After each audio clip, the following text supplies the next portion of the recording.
Shalom saudara sekalian, selamat pagi, salam sejahtera dalam kasih Tuhan Yesus, dan salam jumpa kembali dalam renungan pagi untuk hari ini, hari Kamis, tanggal 9 Desember tahun 2021.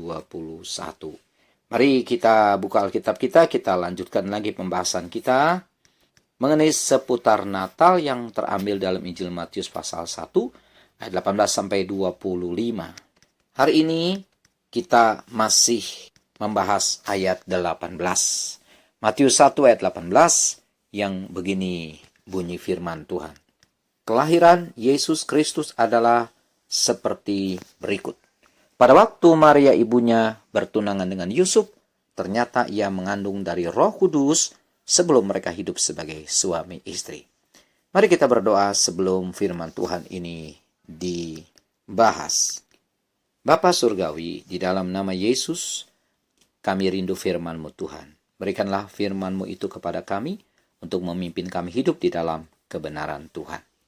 Urapan Allah kiranya ada pada hamba-Mu untuk dapat memaparkan firman-Mu ini, sehingga kami mengerti akan maksud firman Tuhan, dan biarlah kami tetap hidup di dalam Yesus, setia sampai nafas kami yang terakhir.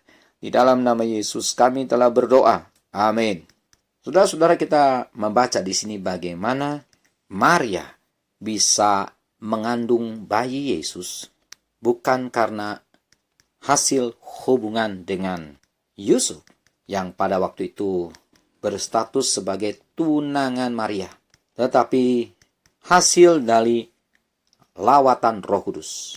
Saya ulangi, hasil dari lawatan Roh Kudus. Maria yang masih gadis dijamah oleh Roh Kudus, maka mengandunglah ia. Dan bayi yang dikandungnya itulah Yesus namanya. Jadi kalau begitu saudara-saudara, tanpa jamahan Roh Kudus, tanpa lawatan Roh Kudus atas Maria, maka Maria tidak mungkin bisa mengandung bayi Yesus. Nah, di sini kita dapat menarik satu pelajaran saudara-saudara. Di mana Roh Allah bekerja atas diri seseorang, maka Roh Allah itu atau Roh Kudus itu akan menghadirkan Yesus dalam diri orang itu. Demikian juga dalam kehidupan saudara dan saya.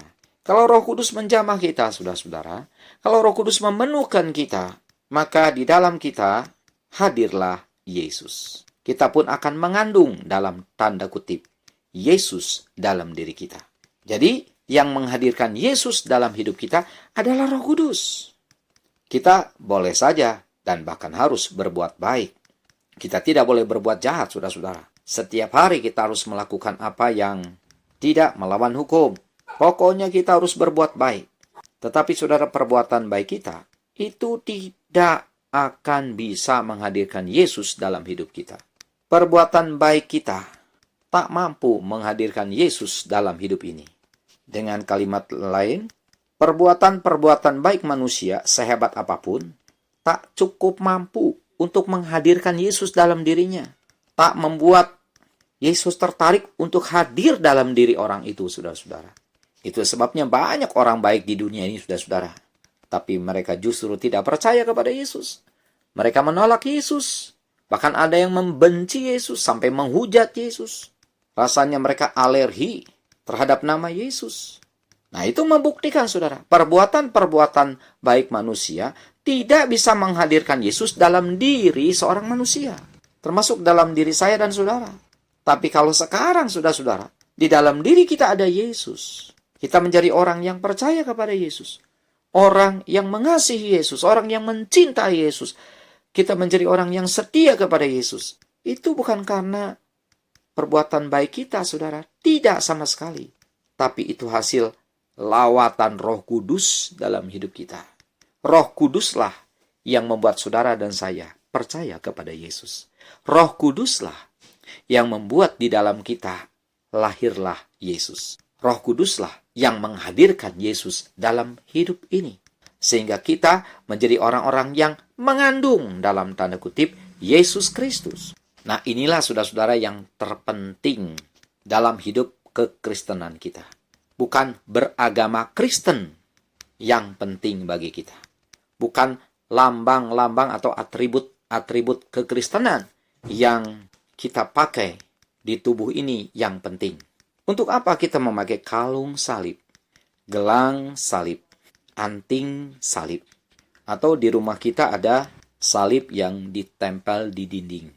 Semuanya itu tidak ada gunanya, tidak ada artinya, dan tidak ada maknanya kalau tidak ada Kristus dalam hidup kita, saudara-saudara.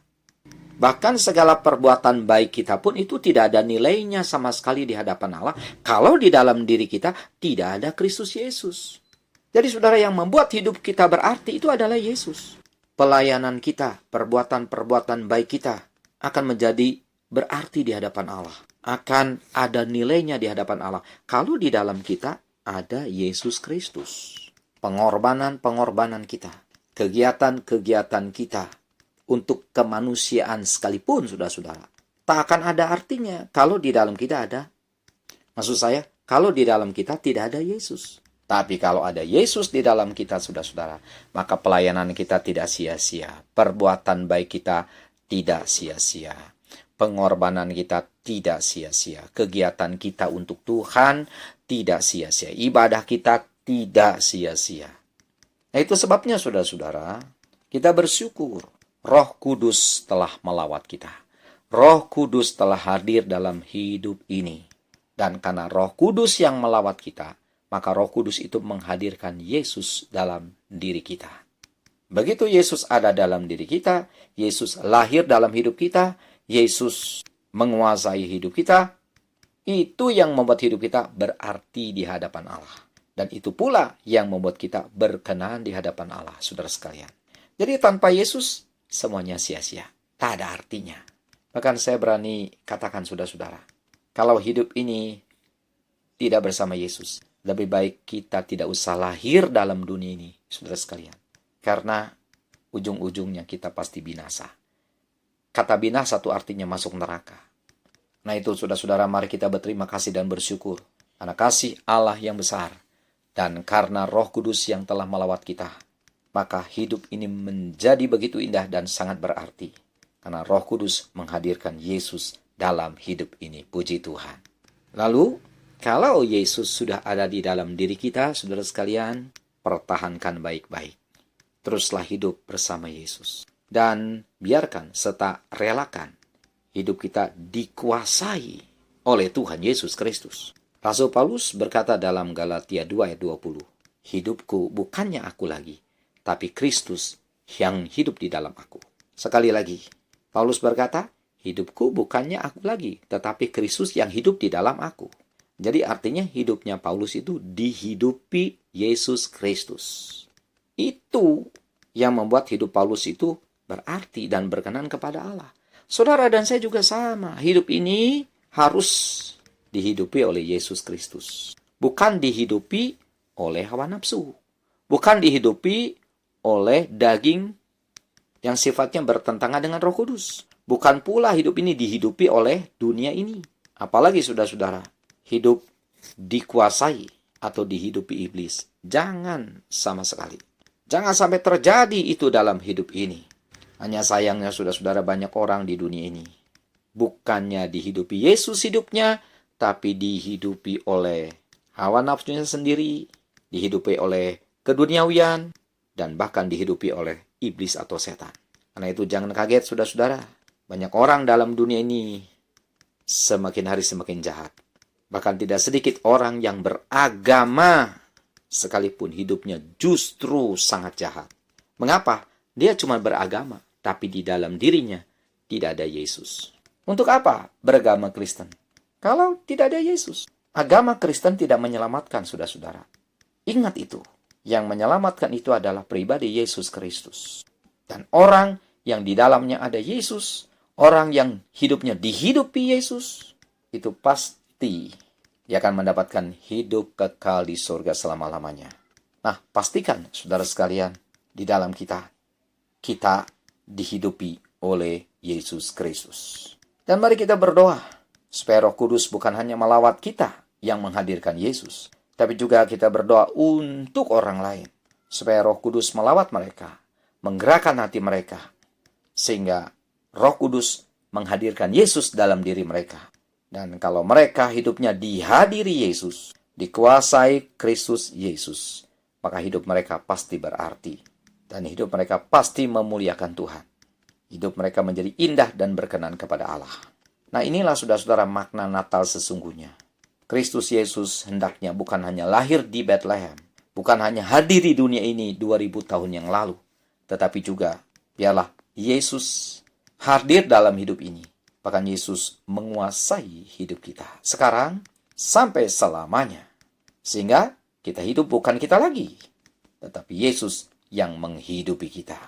Terpujilah Tuhan. Tuhan memberkati, mari kita berdoa. Terima kasih Tuhan Yesus untuk firman Tuhan yang datang bagi kami. Kami rindu Tuhan, hidup kami selalu dikuasai Kristus. Kami rindu Bapa, Yesuslah yang menghidupi kami. Ampuni kami Tuhan, kalau selama ini hidup kami dihidupi oleh hawa nafsu kami sendiri, dihidupi oleh keduniawian, bahkan dipengaruhi iblis dan setan. Tapi mulai hari ini dan seterusnya, kami hanya mau hidup ini dikuasai Kristus. Karenanya kami menyerahkan hidup kami ke dalam tangan-Mu. Di dalam nama Tuhan Yesus kami telah berdoa. Amin.